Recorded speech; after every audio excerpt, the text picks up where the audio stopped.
Welcome back in, everybody, to the Birds 365. Joined now by Mike Gill at Mike Gill Show. Joining the show now, Mike. Welcome to the show, man. Great to have you on this Wednesday. How you doing? I'm doing quite well. The Eagles won. We should all be happy, right? Yeah, everybody's happy, Mike. You know how that goes. How's it been on the radio and the people on the text line? Because I get a lot of fourth down crap. I'm like, did they win the game? Did they? I don't. The hyper focus on, and to me, and I'm trying to elevate this conversation. To me, it's a theme. Like literally, the entire NFL followed the Eagles' lead when it came to aggressiveness. Like they changed the game in 2017, which predated obviously Nick Sirianni with the aggressiveness and the going for it on fourth down. You saw what it did for Detroit last year, and Dan Campbell went through the same thing. I think you look at Atlanta on Sunday night. They won the game the week before because the Eagles made some aggressive decisions and they didn't work out. Atlanta didn't say, well, they did it, so we shouldn't. They gave up 6 points in that game. They lost by 5.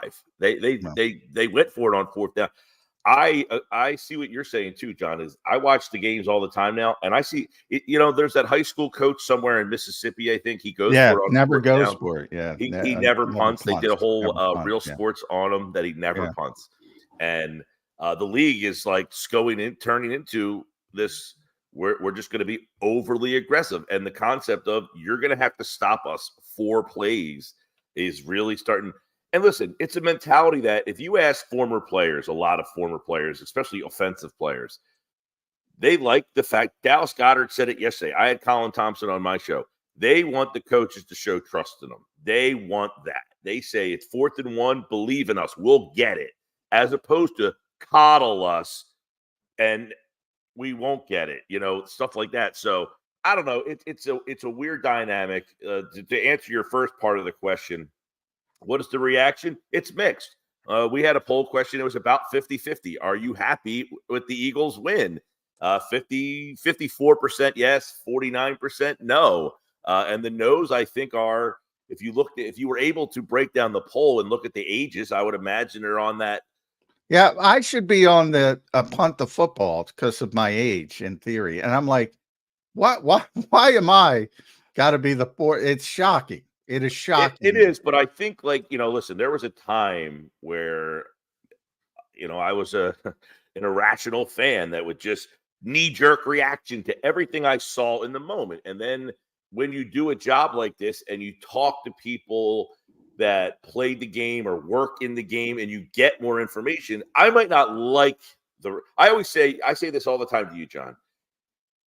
You don't not like Sirianni's decision. You don't like the way the game is played today. Exactly. I say it all the time. You're judging results. I said, no, it's not. It's the result of the way that the game has changed, and your reaction is, I don't like the change.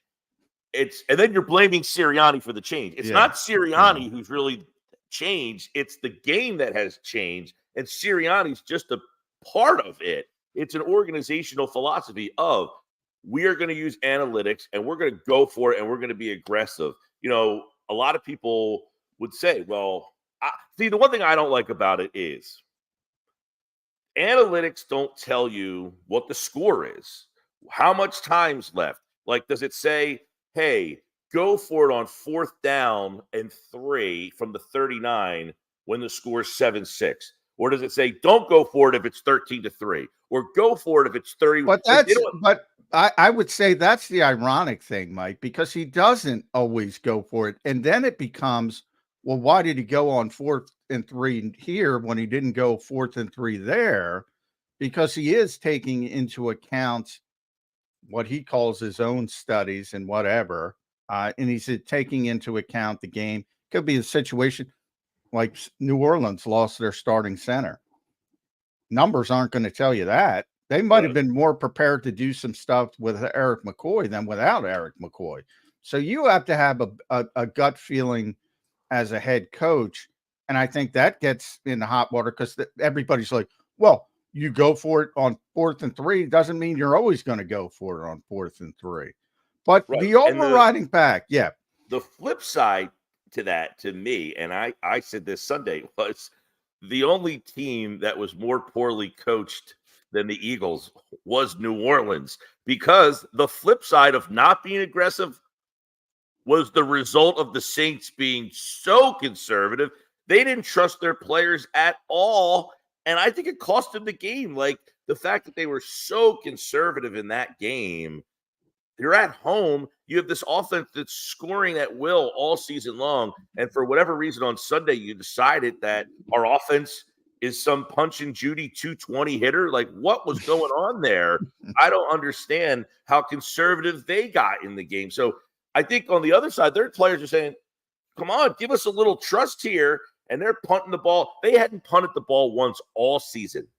They did that the first 15 drives. I think he had like 3 punts coming in. Matthew Card-led drive. Card was the quarterback of the offense. So the first team offense had not punted one time all season, and they had a punt fest going on in there. There was a couple times where they could have made a decision, and that might have changed the game. But their coaching decided to go very conservative, and it backfired on them. There was a game. It was opening weekend. It was the Raiders against the Chargers, and the Raiders had the ball in plus territory with down 6 with 5.5 minutes left, and they didn't convert on 3rd down. And Antonio Pierce punted the football, and defensive guy, defensive minded. He's got timeouts. He's got 5.5 minutes. That's old school football. Punt it, play field position. And I was shocked. I was legitimately shocked. And sure enough, Mike, the Raiders didn't get the ball back. And they lost the game. I think the Chargers went down and scored. They lost the game 22, 23-10, something like that. They had a chance with 4+ minutes left to take the lead and be aggressive. That's what everybody does in this league, to the point where when you don't do it, it stands out. Boy, I say this all the time. The next time somebody comes up to me and says, hey, you know what? The Eagles went for it on 4th down. They got it. But if they keep doing that long term, it's going to hurt them. I'll listen if they want to say a failed 4th down is not the way to go because they didn't like the result of the play. I've not heard that once. I don't expect to hear that in my entire life, Mike. Yeah, that's the thing is, how about the play they ran? Was it on 4th down, Philadelphia? It was a little pop-out pass to Goddard. It was a little slide. He slid out to the flat, and they popped it out to him, and you're thinking, where was that if you just do that last week, all of this conversation about what Nick is doing is probably muted somewhat. I'll tell you, though, the part of it that I think he didn't necessarily do himself any favors with was this time standing up on the hill and saying, it was me. I called the play. No, that was a mistake. That's a mistake because now you've ignited this of who done it. And the last thing this team and Nick Sirianni needs all season long is a constant who done it every time. Because listen, if you were watching the broadcast, you heard Olsen say it seemed like every time the Eagles had the ball, he kept saying, well, here we go again. There's another decision for Sirianni. It's another 4th down choice or another thing that they're going to have to decide on. The last thing they need after every game is you guys. And you should, by the way, and you should. Poor Jeff McClain, I think, is going to get daggers probably through him at some point. But somebody asking him the questions of who's calling that play and whose decision was it, they did not need to start that. That was the classic unforced error. That was I don't even say it was a mistake. That was a colossal mistake to open up that Pandora's box. That is just that was. Now, did Kellen Moore yesterday say that that's normal because it is? Yes, because he has had in San Diego or LA, he had a defensive-minded coach in Brandon Staley. Is Brandon Staley jumping in and calling plays? Well, what Kellen was trying to explain, I think I think I think a lot of people believe that any play caller, not just Kellen Moore or Nick Sirianni back when he did it, or Brian Johnson or Shane Steichen, anybody, that they're just doing it fly by the seat of the pants in the moment. Like, oh, this is 98% of it is done during the week. And you got your big play card and you got all your situations laid out, 1st and 10, 1st 15, 3rd and short, 3rd and long, 4th down, got to have it, 4th down. All these things are on that little play sheet, plays for A.J. Brown, plays for Devontae Smith, your go-to players when they are in the mix. All of it is mapped out. And essentially, you're going to a situation in the game, and you might have 3 or 4 options at your disposal, and you're picking from those particular options. The idea that it's this wild gesticulation where you're just coming up with stuff, and so it's not John Madden football. You don't have to pick the play like in that moment. Well, you got to pick the play, but the play's already laid out for you. So you do 97% of it during the week. And what I think Nick is saying is like 4th and short, one of the plays on there. And by the way, I don't agree with the 4th and 1 at the end of the half because of the timing. I didn't think it made sense because of the timing. Yeah. Now, I think I told you, Zander, I think they really thought that they were going to catch New Orleans. Yeah, surprise. Jumped up in the box. Yeah. And sweep it to the outside in 15 yards. It was like at the 15-yard line. I think they thought they were going to score a touchdown by catching them off guard. Because realistically, if they get the first down, then they got to burn the timeout. Call timeout. And then what? Are you going to go for it with no timeouts left at like the 13, 14, the 13, 11, 12, 10-yard line? Are you going to throw a pass?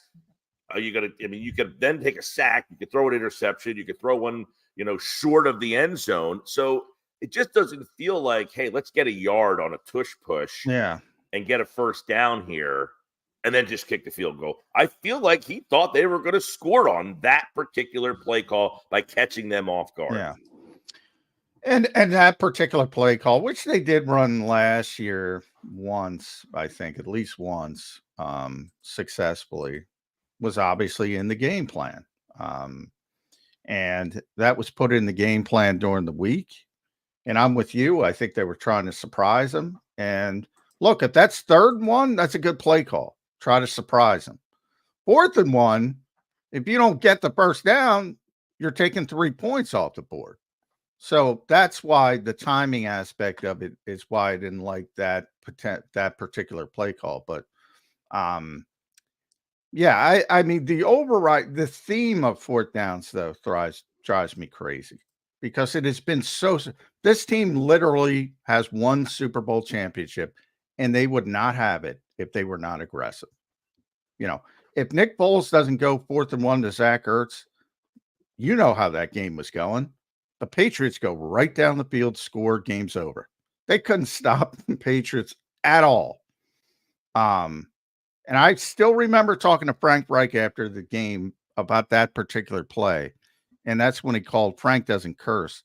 That's when he called Doug Peterson a flippin' star, because he won't say Eppin. I mean, that was in a lot of ways, obviously, Philly special. People talk about the strip sack. All these are big plays. That might have been the biggest play because if they punt, if they Antonio Pierce it there, they're in deep, deep trouble. But they seized the moment. They went for it. It has been so successful for them to the point where everybody in the league has copied it, except Antonio Pierce. And I joke because the Raiders do it too. Everybody does it to a certain degree, but Lions #1 have actually surpassed the Eagles. And by the way, they had success that they haven't seen in many, many years because of how aggressive they were. until it bit them in the ass, and Dan Campbell had to deal with that. Well, and because it is so short-sighted to me, the Mike. result really of the result of the aggressiveness isn't 100% success. That's the issue. I mean, exactly. So if you're going to be aggressive, you're going to be aggressive, but there's going to be failure in there, and some of that failure is going to hinder or impede your success. On Sunday, the failure impeded the Eagles, but it didn't collapse their success. Ultimately, they won the game. Now, in the end, you might look at it through the lens and say, you can't keep making those decisions. It's going to cost you. I think what the Eagles might say, more so than the decisions costing them, is the turnovers. They can't keep losing the turnover battle and win these games. Those decisions will eventually start working out in our favor, and they're going to help us win the games. Yeah. To me, and I always say, and Mike knows, increase your margin of error. It increases, being aggressive increases your margin of error over the long term. It's proven. That's why everybody does it. That's why everybody has shifted. You mentioned 4 plays, 10 yards. You guys feel as though the pendulum is maybe starting to shift from a more broad perspective, like across the NFL, just because now everybody, it seems like most people are being aggressive across the league. Is the pendulum shifting, where points might become more of a premium again? When you look at the scores across the NFL, a lot of low scoring games. Yeah. Well, you got a couple factors here. One, offenses have been the spread offenses for the couple years now, and you wonder how much of these defensive teams are starting to say, okay, we're going to start not letting you do that. The offense is now, you're starting to see Baltimore running the ball, Philadelphia running the ball a little bit more. Teams are starting to shift a little bit more back to, all right, you're going to try to take these passing options away from us. You're only going to rush 3 and 4 guys, and you're dropping all these guys. Fine. We're going to start putting, how big are linebackers? Jeremiah Trotter's gone, man. 250-pound linebackers thumping in the middle of the field. They're gone. You got 220-pound guys playing linebacker. So teams are going to start saying, fine, you're going to fill the middle of the field with guys who are smaller. We're going to start running at you. So teams, I think, on defense over the last couple of years, they've started to make the adjustment to dropping more in coverage, showing less blitz, making the quarterback have to get the ball out quickly, everything underneath, come up and tackle. Vic Fangio's kind of style of defense. And the offenses now are saying, okay, you're going to do that. We'll put the ball on the ground more, which obviously keeps the clock running, not as many explosive plays. So I think that's all kind of happening right before our very eyes right now. And part of it is, fine, we're going to take more shots of being aggressive on 4th down. With you having so many smaller bodies out in the field, we're going to try to, on a 4th down and 1, we feel, and we say this all the time, I feel this way. If you're a championship level team, if you really think you're a Super Bowl team, you better be able to get 4th down and 1 when you have to get it. Like, if you can't convert, especially with this offensive line, I got to understand Nick Sirianni saying, we got the best or second or third best offensive line in football. We need a freaking yard. Let's go. Like, so I can understand him having that gall, to have that assertion, to want to make that call. But I think that's what's going on a lot, Zander. Plus, you got some awful quarterback play. Yeah, that it starts with the quarterback play. Yeah, but you're right. Everything Mike said is right, contributes to it, but it's the awful quarterback play.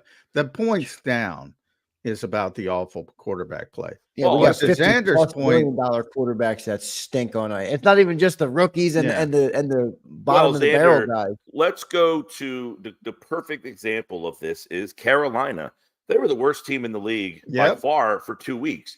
They put in, a low-level NFL starter. At this point, Andy Dalton is a low back end of the rankings. If you're doing a quarterback rankings list, he's 30th, right? But he knows how to play. But he knows how to play NFL football. He's competent NFL player. Is he a franchise NFL player? No. But he's competent. He's had success in this league. He knows the speed of the game. He's seen stuff. And all he had to do was put him in the game. And that team that looked by far the worst team won a football game against a team that had just gone on the road and won in Baltimore. That team they beat went on the road and won in Baltimore.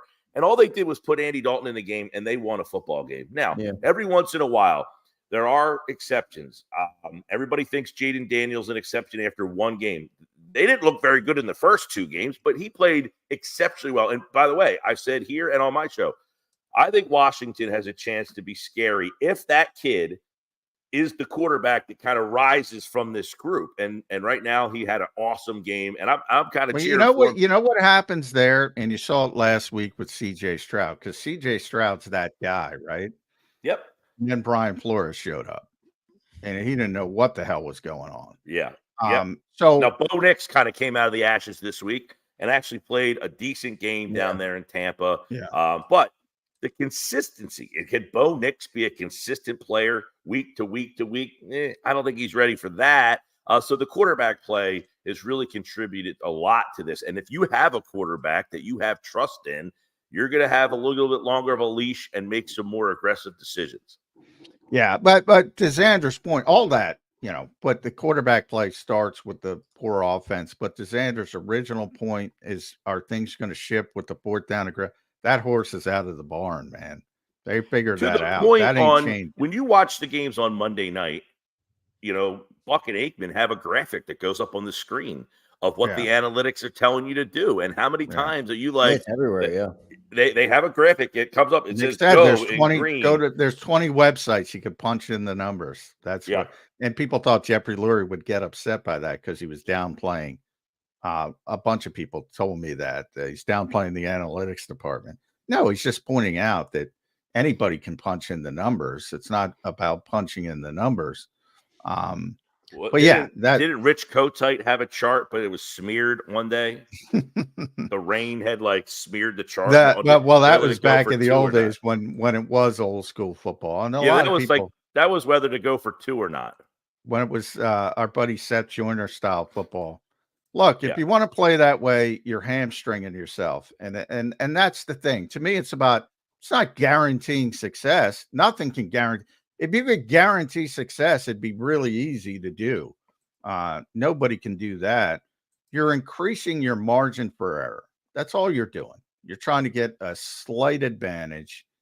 And the fact that everybody has followed the Eagles' lead should be a sense of pride for this fan base. For some reason, it isn't.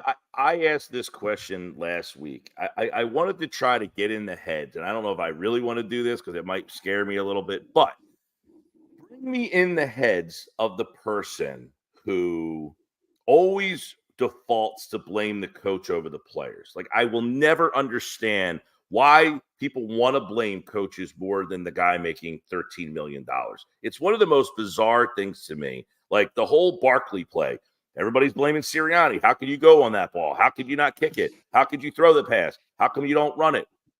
The guy was wide open and he dropped it. Yet we want to default to blaming the play, not the result of the play. I will never. I'm with you. Sound like Tom McClellan there, Mike Gill. I mean, it's astonishing. I can't understand it. It's everything.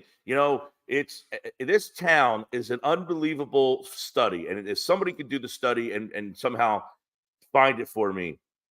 It was Brett Brown's fault. It was Doc Rivers' fault. It was Gabe Kapler's fault. It's Joe Girardi's fault. It can't always be their fault. Somewhere in there, the players have to produce. I've never seen it. So every coach on planet Earth sucks in every sport, apparently. It's unbelievable. And not only that, Saquon, because of the type of guy he is, was the first guy who said, that's on me. First guy. Yeah. Took complete accountability right after the game. Didn't hide, didn't do anything. Yeah, that was so obviously on the player. And yet, now there's a lot of people, I'm not saying everyone, there's a lot of people who understand it's on the player, but there's an astonishing amount of people that want to blame somebody else. Yeah. It is bizarre to me. It is crazy. But it really is, you want to protect certain players. It's easy to blame the coach. That's the nature of the industry, right? That's why Brian Johnson's scapegoated. That's why Alex Tanny scapegoated. That's why back in the day, Mike Rowe was scapegoated. If you don't reach expectations, you can't fire the players, so you fire the coaches. And that's part of it. Everybody understands that, but that doesn't mean in the moment when something is so obvious that. Well, and listen, it's crazy. People ask all these, like Joe Girardi won a World Series, by the way. So people, it's like, this guy has won a World Series, and yet we think he sucks. Gabe Kapler won 107 games. He was the manager of the year with a team that was not all that good. And yet our default is this guy sucks. He can't coach. Nick Sirianni took a team to the Super Bowl, and now our default is, well, he had no role in that. It is that's unbelievable to me how we can put these things together of you can't have success because of this particular guy. I mean, it is what it is with the coaching thing. I think, and I maintain. Well, and then you mentioned Dallas. We always say fans are smart. We always say fans are smart, right? They're smart enough to know they cannot play the game, but they are dumb enough to think they could coach it better than the guy who's doing it. Well, you talk about people who do not like playing in Philadelphia. Some players don't. And you get the Kelsey stuff is like, well, if you do well, everybody's going to love you. It's easy to do when you're Jason Kelsey and you're a legend.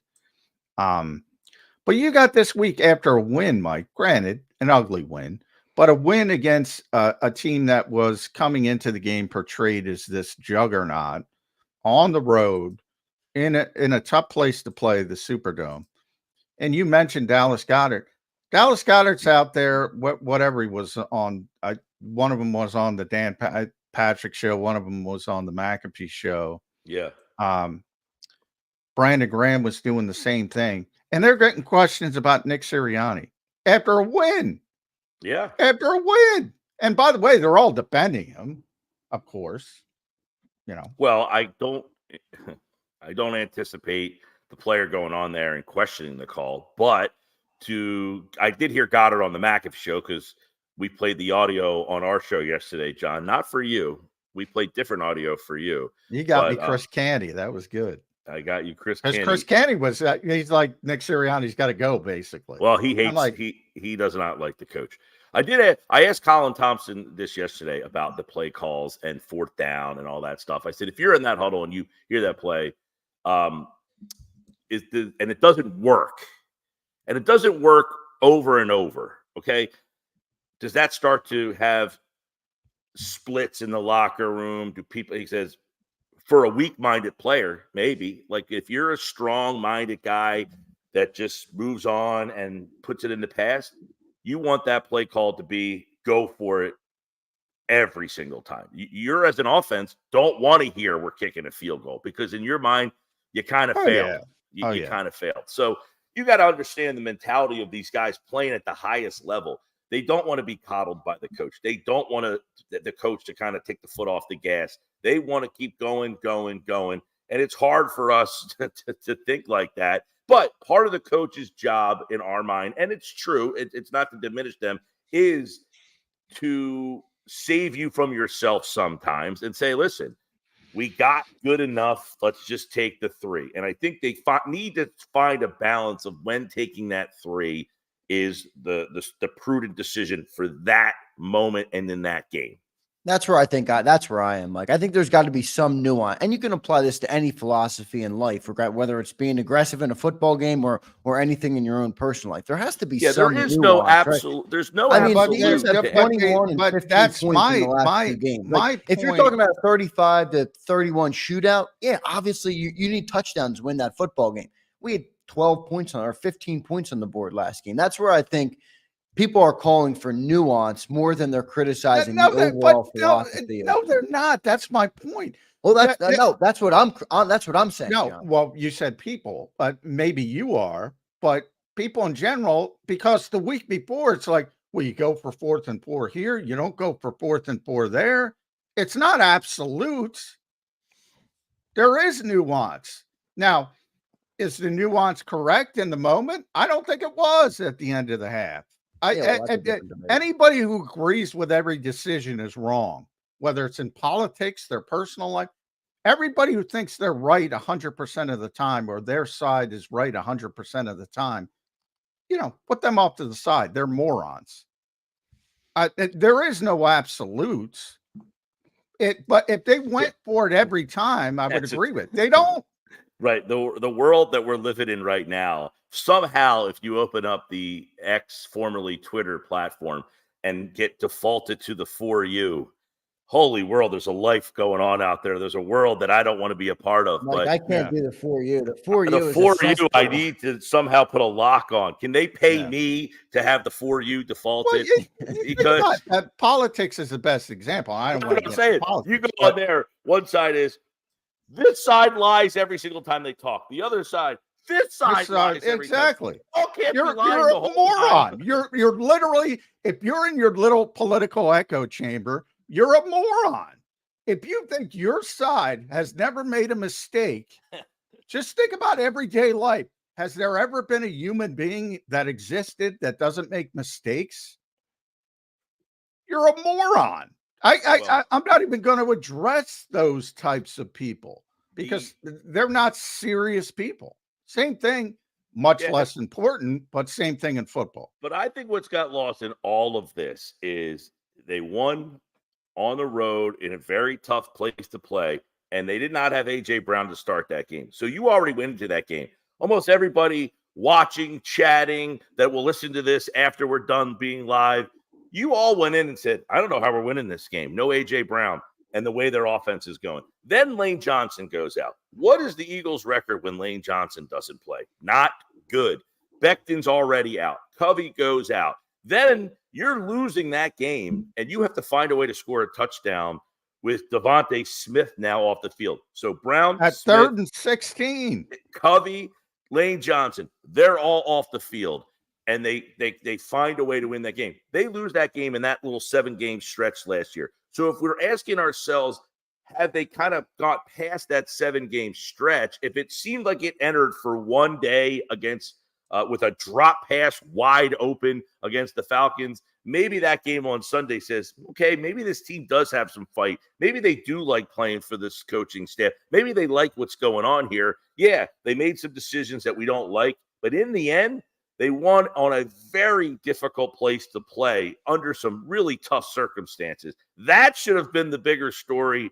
Unfortunately, it wasn't. Yeah. It's an interesting discussion. It's one that mystifies me, it really does, because it's been so successful for this organization. And again, it should be a sense of pride. It should be a sense of pride for the fan base. And I think fans get so wrapped up in the aesthetics of the victory. Like 15-12, not good enough. Should have been 35-10.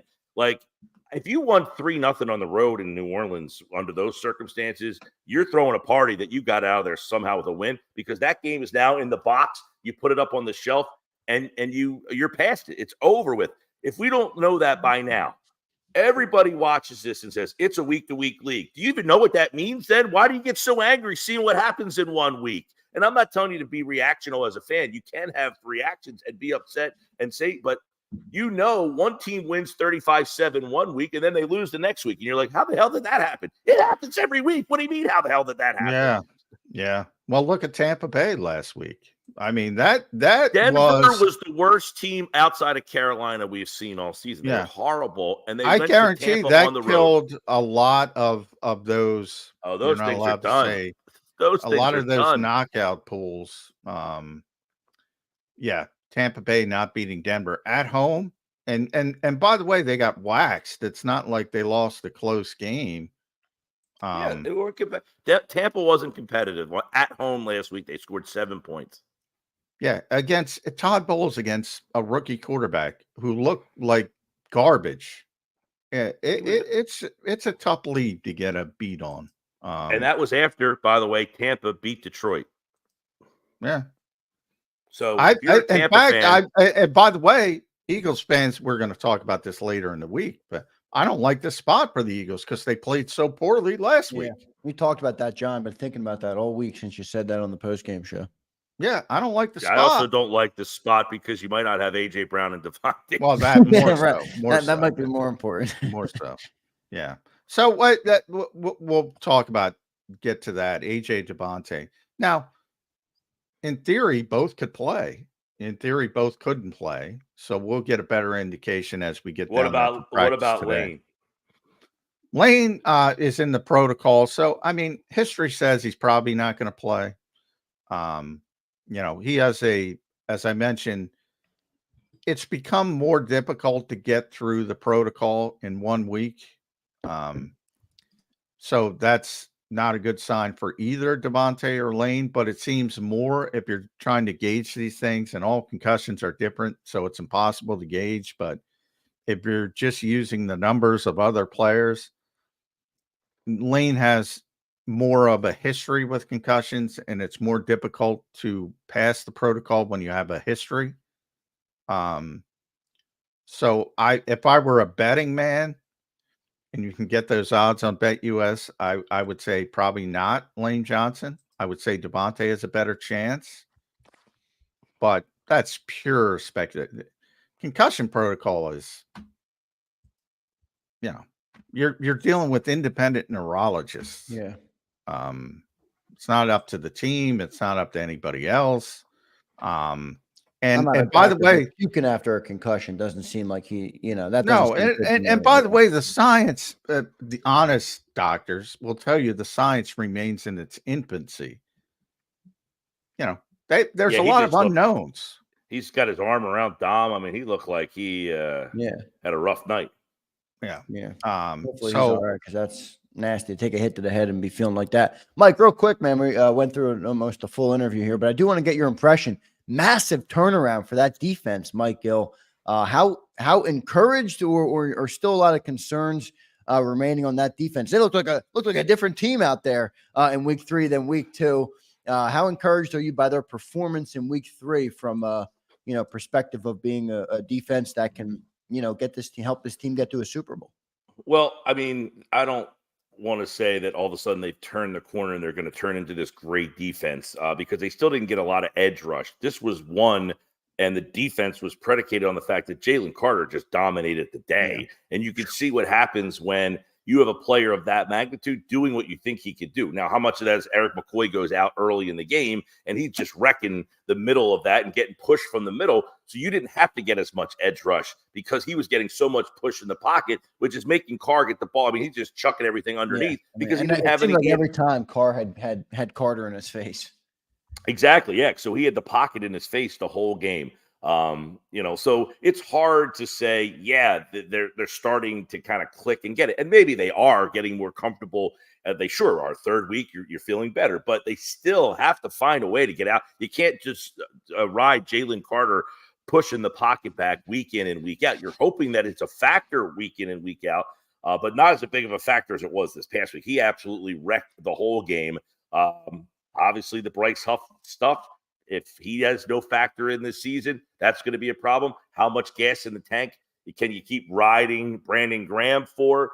Josh Sweat right now at this stage seemingly has taken a step back from where he was 2 years ago when he was a double-digit sack guy. I don't feel like he's anywhere close to that player right now. So where are you generating pass rush?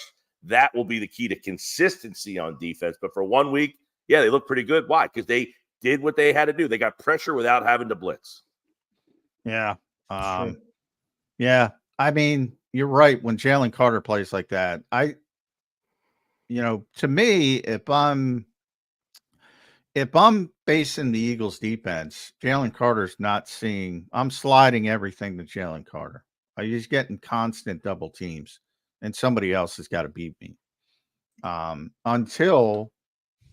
ironically, I mean, Brandon Graham's playing great. I get why everybody says 36 going to keep it up. I get all that, but until he doesn't keep it up, I got to assume he's going to continue to play great.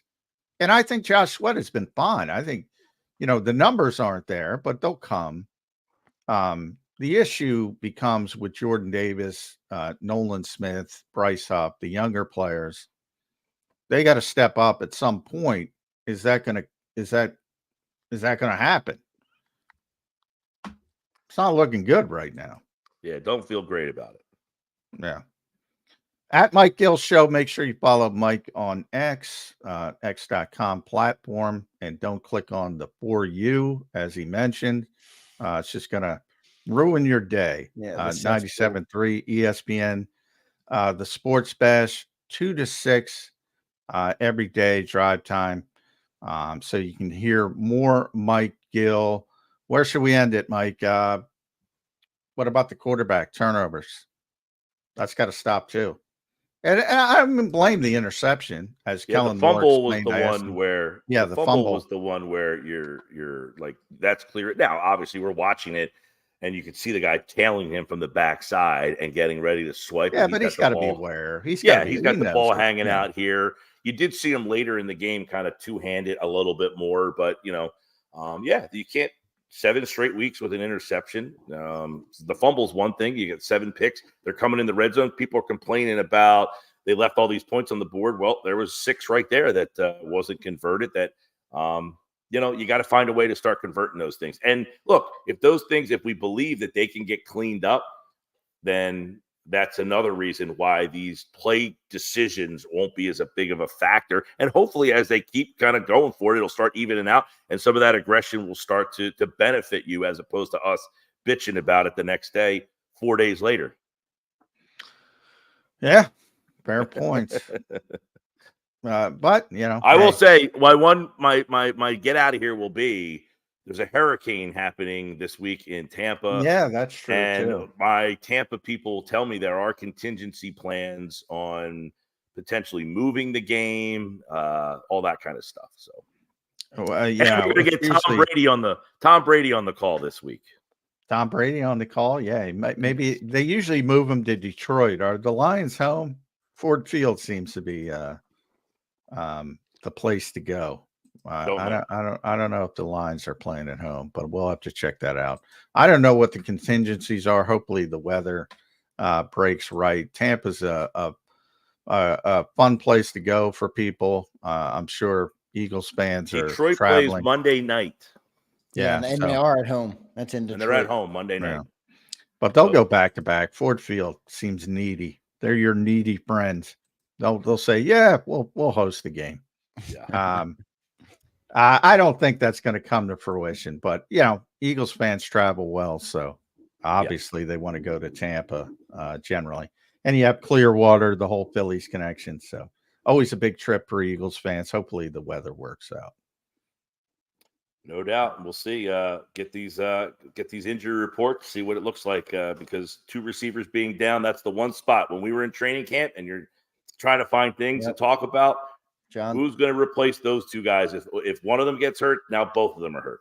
Yep. Jahan Dotson, you're up. Wide receiver 1, Jahan Dotson. How about that? We'll see what he can do. Mike, thanks for joining the show today, man. We'll talk to you again soon.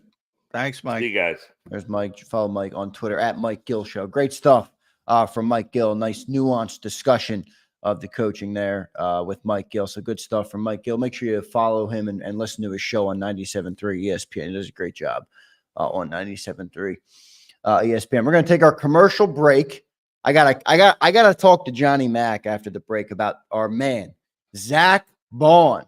Maybe the biggest surprise on defense of the season so far early in the year. We're going to talk about Zach Bond next, coming up on Birds 365. I want to thank everybody in the chat today. Been a great crowd as always. Make sure you guys hit that like button, as it's one of the best things you can do to help support our channel and also this show here, Birds 365. So thank you. And then a big shout out to all of our podcast listeners as well that don't follow on YouTube, but that listen on the podcast. We get over 1,000 daily now on the podcast. So thank you all for listening to the podcast. Appreciate each and every one of you. Don't forget to leave a review on there. Let's get to our commercial break. Before I do that, I want to tell you guys about BetUS, our newest sponsor here on Birds 365. Please go to betus.com.pa and use the promo code YouTube150. That means 150% sign-up bonus on your first deposit, and then 125% sign-up bonus on your second and third deposits, all up to $2,000. So deposit less and bet with more for your Saquon Barkley prop bets. We gave away the jersey yesterday. The jersey has been claimed, everybody. So make sure you get on BetUS and take those prop bets. I think it's going to be another big week for Saquon Barkley coming into it this week. Obviously, if AJ's out, if Devontae's out, Saquon's going to have another big day, presumably here. So get on BetUS. Go to betus.com.pa. That's betus.com.pa and use the promo code YouTube150. That's Birds 365. We'll be right back, everybody, in 3 minutes. Stay tuned. If you missed any of today's show on the JAKIB Media channel, listen to the podcast on your way home. Available on YouTube, Apple, and Spotify.